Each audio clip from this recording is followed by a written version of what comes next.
Mempunyai perut yang berlemak serta buncit memang tidak disukai. Perut buncit selain mengganggu penampilan juga rentan terhadap penyakit. Oleh sebab itu yang mempunyai masalah berat badan berlomba-lomba mencari resep untuk mengecilkan perut buncit dengan berbagai cara. Ada yang mencari resep secara tradisional dan yang dengan jalan pintas, yakni dengan mengkonsumsi obat. Obatan yang biasanya mengandung zat amfetamin, efedrin atau kafein.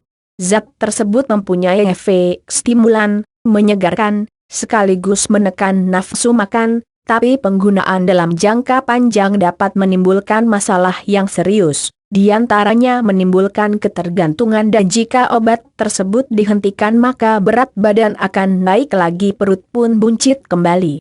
Menggunakan metode diet alami dengan resep tradisional seperti mengonsumsi jamu memang kurang disukai, di samping membutuhkan ketekunan serta kedisiplinan tinggi, juga memerlukan waktu yang cukup lama. Tetapi cara ini dirasa cukup aman dan tidak memberikan efek samping yang terlalu berbahaya dibanding dengan obat kimia.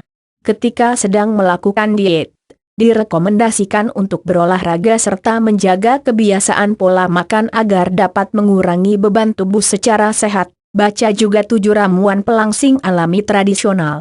Berikut beberapa tanaman berkhasiat yang kerap digunakan sebagai resep tradisional untuk melangsingkan tubuh serta menghilangkan perut buncit. Resep tradisional mengecilkan perut buncit. Perhatikan ketika membuat ramuan. Pastikan bahan yang akan dibuat ramuan tersebut bersih dan tidak tercemar dari kandungan senyawa lain seperti sisa pupuk dan kandungan logam berat yang dapat memberi dampak negatif bagi kesehatan. Ruangan yang akan digunakan sebaiknya tertutup dan aman dari debu, bakteri dan jamur. Peralatan yang akan digunakan pastikan dibersihkan terlebih dahulu kalau ada. Disarankan menggunakan peralatan yang terbuat dari tanah, untuk menghindari terserapnya kandungan logam pada ramuan. Resep tradisional mengecilkan perut buncit. Bangle mengandung banyak minyak asiri yang sangat berguna seperti damar, pinen, sinol dan pati. Rimpang bangle berkhasiat sebagai pelangsing, penghangat tubuh, melancarkan buang air besar, mempermudah pengeluaran gas dari saluran cerna. Cucilah 1 ruas bangle segar bersama 7 lembar daun jati Belanda.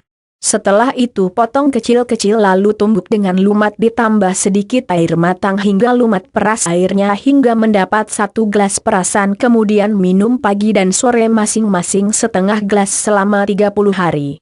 Jati Belanda. Kandungan sterol pada jati Belanda berfungsi sebagai pelangsing dan pengerut pori-pori kulit, serat, fiber, bersifat lubricating yakni menghambat penyerapan glukos, lemak dan kolesterol.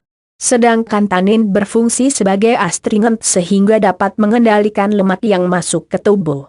Potong kecil-kecil 15 lembar daun jati Belanda bersama 5 btg meniran dan 1 jari kulit pulai. Lalu masukkan ke dalam 2 gelas air matang. Setelah itu panaskan hingga mendidih. Lalu saring airnya dan minum 1 gelas pagi dan sore setiap hari secara teratur. Delima putih. Kandungan tanin pada delima putih berfungsi sebagai pelangsing yang mana senyawa ini mampu melarutkan lemak berlebihan di tubuh. Akar kulitnya pun biasa dipakai untuk mengobati diare, batuk dan cacingan. Cuci bersih 2 buah delima putih yang segar lalu potong-potong dan masukkan ke dalam 2 gelas air. Setelah itu panaskan sampai mendidih. Kemudian setelah dingin tambahkan garam secukupnya dan diaduk rata lalu saring. Minum 2 kali sehari sebanyak setengah gelas sampai mendapatkan hasil yang diinginkan. Teh hijau yang telah dinobatkan sebagai makanan sehat di dunia mengandung antioksidan yang tinggi. Bukan hanya melindungi tubuh dari radikal bebas tapi juga kaya akan tanin dan bahan aktif lain yang dapat melarutkan lemak di tubuh. Tak hanya itu dalam daun teh hijau mengandung senyawa fenolat berfungsi sebagai penghambat peroksidasi lemak dan absorbsi kolesterol. Seduhlah 1 cangkir teh hijau setiap pagi dan sore setiap hari secara teratur, setelah itu rasakan khasiatnya. Jeruk nipis. Wangi khas dari perasan jeruk nipis sangat menyegarkan. Kandungan asam sitrat, triptopan, lisin dan vitamin B berkhasiat sebagai pelangsing tubuh dan dapat melarutkan lemak. Tak hanya itu, perasan jeruk nipis pun berfungsi sebagai obat diare, penurun panas dan demam. Masukkan 1 sendok makan teh hijau kering ke dalam 1 gelas air untuk dipanaskan sampai mendidih. Kemudian setelah dingin saring ke dalam gelas dan tambahkan 1 buah perasan jeruk nipis yang matang lalu aduk hingga merata. Minumlah pagi dan sore sebanyak 1 gelas selama 1 bulan secara teratur. Nah bagaimana, walau bahan-bahannya tidak mudah untuk didapatkan, tapi carilah bahan yang paling mudah terlebih dahulu. Selamat mencoba, semoga berhasil.